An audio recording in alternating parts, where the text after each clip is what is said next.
She dragged my 8-year-old daughter out of the pool by her hair. That scream my little girl screamed still echoes in my head. And the woman who did it thought she could walk away untouched because she was the HOA president, because she thought her power made her untouchable. She had no idea she had just ignited a fire she couldn't put out because my husband isn't just a father, he's an FBI agent, and she had just crossed the wrong family. My name is Sarah Mitchell. I live in Riverside Community, a quiet little neighborhood that looks perfect from the outside. Blue pools, neat lawns, colorful umbrellas in the summer. I'm a mom of 2 kids, Emma, 8 years old, full of energy and sunshine, and Jake, 6, with the sweetest smile you'll ever see. I thought we were living the dream. Sure, there were rules, a homeowners association that kept things tidy, but as long as you paid your dues and stayed in line, what could go wrong? At least that's what I believed. The HOA president was Karen Thompson. Everyone knew her. Short blonde hair, designer clothes, sunglasses perched on her head like a crown. She never smiled, not once. She walked around like the sidewalks belonged to her. If you left a bike outside, she'd slap a notice on your door. Park an inch off the curb. Fine in the mail. She thrived on control. People whispered, rolled their eyes, but no one really fought her. I figured if I paid the fees and stayed polite, she'd leave us alone. God, was I wrong. That Saturday started so normal it still makes me sick. Emma was bouncing around in her pink swimsuit with little flowers on it. She'd been waiting all week for this pool day with her best friend Lily. Jake was busy piling his toy trucks into a bag, chattering about sand castles. The sun was bright birds singing, "You know those mornings where everything feels safe." That was us. We walked the 5 minutes to the community pool, and it was perfect. Blue water, shimmering parents lounging in chairs, kids laughing, splashing, running around. Emma ran straight to Lily, hugging her like she hadn't seen her in years. "Come on, Emma, let's jump in," her friend yelled, and off they went, little arms slicing the water, giggles echoing. I sat down, sunscreen and snacks ready, watching Emma's smile. My heart was full. Jake was in the sandpit building crooked castles. For a while it felt like peace, but peace doesn't last when Karen's around. I heard her voice before I saw her, sharp, angry, slicing through the laughter. "You kids are making too much noise." I looked up and there she was, standing at the edge of the pool like a warden, her face red, fingers stabbing at the water. This is a peaceful community. Quiet down or leave. The pool went silent. Every child froze. Emma's smile vanished. My stomach turned cold. I stood up. "Excuse me, Karen, they're just playing. This is the community pool for families, for children. They're not breaking any rules." Her eyes locked on me, cold, arrogant. "Your daughter is particularly loud. She's disturbing everyone." I looked around. Other parents shrugged. No one seemed bothered. "Karen, she's just having fun," I said, keeping my voice steady. And then she snapped. "I make the rules here," she screamed. Emma's eyes filled with tears. She swam toward me, little arms trembling. I reached my hand out, ready to pull her close. But Karen did something I'll never forget. She marched right into the shallow end, expensive pants, soaking shoes, sloshing, and she grabbed my daughter. She wrapped her fingers in Emma's long brown hair and yanked. Emma screamed the kind of scream that rips your soul out. She was dragged out of the water, feet scraping on the concrete, sobbing, clawing at Karen's arm. I ran. I swear I flew across the deck, but it felt like slow motion. "Let go of my daughter," I shouted, shoving Karen as hard as I could. Emma collapsed onto the ground, shaking scalp, red and raw strands of hair scattered on the pavement. I pulled her into my arms, my baby, gasping, sobbing, barely breathing. And Karen, this monster, had the nerve to scream at me, "How dare you push me? I'm the HOA president. I'll have you evicted for assault." I looked up at her, shaking with rage. "You just assaulted a child, my child." And Karen's answer? She needed to learn respect. No guilt, no shame. Just pure cruelty. Other parents rushed over, finally realizing the nightmare unfolding. Lisa brought towels. Tom stepped between us. "Karen, you just assaulted a child. This is serious." She snapped back. "Mind your business." Jake was crying now, terrified. I grabbed both kids, shaking so hard I could barely stand. "I'm calling the police," I said. Karen laughed. Actually laughed. "Go ahead. I know the chief. Nothing will happen to me. But you pushed me. I'll make sure you regret this." Back home, Emma couldn't stop crying.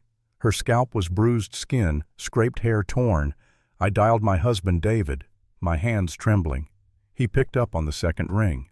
"Sarah, what's wrong?" I choked out the words.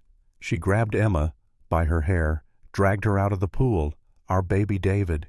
She hurt our baby." There was silence. 3 seconds of dead silence. And then his voice came back colder than I've ever heard it. "Where are you now?" "At home." Emma won't stop crying. "She's bruised. Don't let anyone from the HOA talk to you. Don't talk to Karen. I'm coming home." "Sarah, listen to me. She doesn't know who she just messed with. She hurt my daughter. There will be consequences." 30 minutes later, David stormed through the door. I'd never seen his face like that, white, tight jaw, eyes burning with fury. He knelt beside Emma, touched her bruised scalp with a gentleness that broke me. One tear slid down his cheek. "Daddy's here, Princess. Nobody will ever hurt you again. I promise." That night, after Emma cried herself to sleep, David and I sat in the kitchen. He listened to every detail I told him, his face darkening with every word. "She assaulted our child in front of witnesses, and she thinks she'll get away with it." His voice was ice. "Sarah, I'm going to do my job." The next morning I heard him on the phone for hours. Yes, full background check.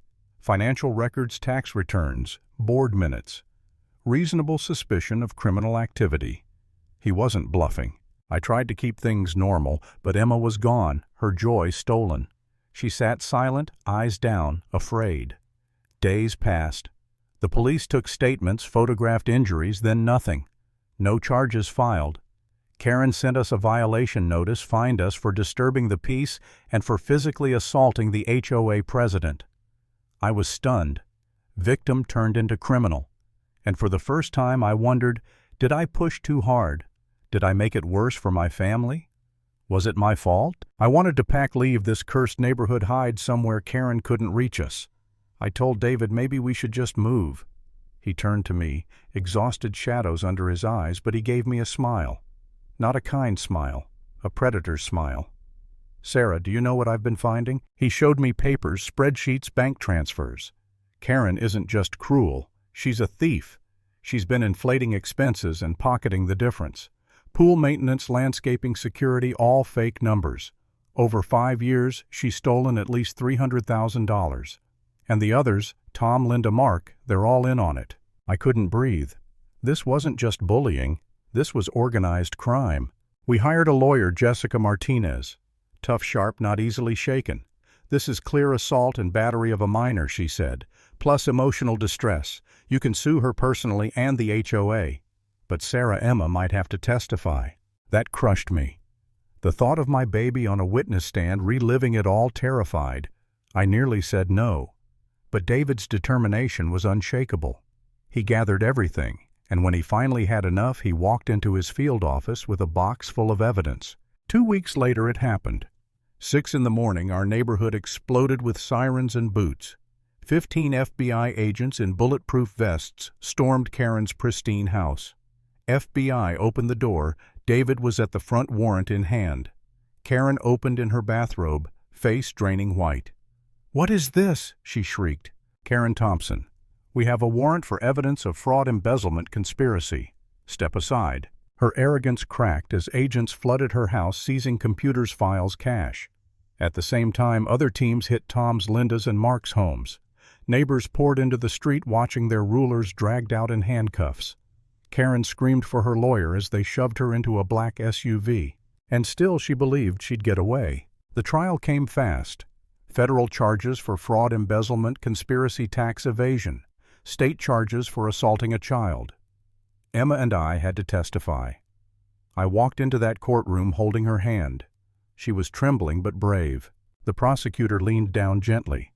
"Emma, can you tell us what happened at the pool that day?" Her voice quivered. "She said I was too loud. She grabbed my hair and pulled me out. It hurt really bad." The prosecutor asked, "Do you see that lady here today?" Emma pointed straight at Karen. Yes, that's her. Karen's lawyer sneered. Isn't it possible you were misbehaving? Maybe you needed discipline? I wanted to leap out of my seat. Jessica snapped, objection, victim blaming a child. The judge sustained. The jury glared at Karen, and when it was her turn to speak, she sealed her fate. No remorse, no apology. She called Emma disrespectful. She claimed I overreacted. Watching her sneer at my daughter, watching her prove her own cruelty, I knew she was done. The evidence piled up: fake invoices, stolen money, witnesses, photos of Emma's injuries. 2 weeks of testimony, then 4 hours of deliberation. The verdict: guilty on all counts. When the judge read the sentence, Karen finally broke. 18 years in prison, he declared. Restitution of $300,000 to the HOA, $150,000 to the Mitchell family. Karen sobbed, begged, "Please, I made a mistake." The judge's eyes were steel. "You made many, and now you'll pay." And just like that, she was led away in handcuffs. That's where this story ends. Not with celebration, not with champagne, not with victory parties. Just the image of a woman who thought she was untouchable being dragged away like the criminal she is. And if you take anything from this, let it be this: when bullies hide behind power, the truth is still stronger.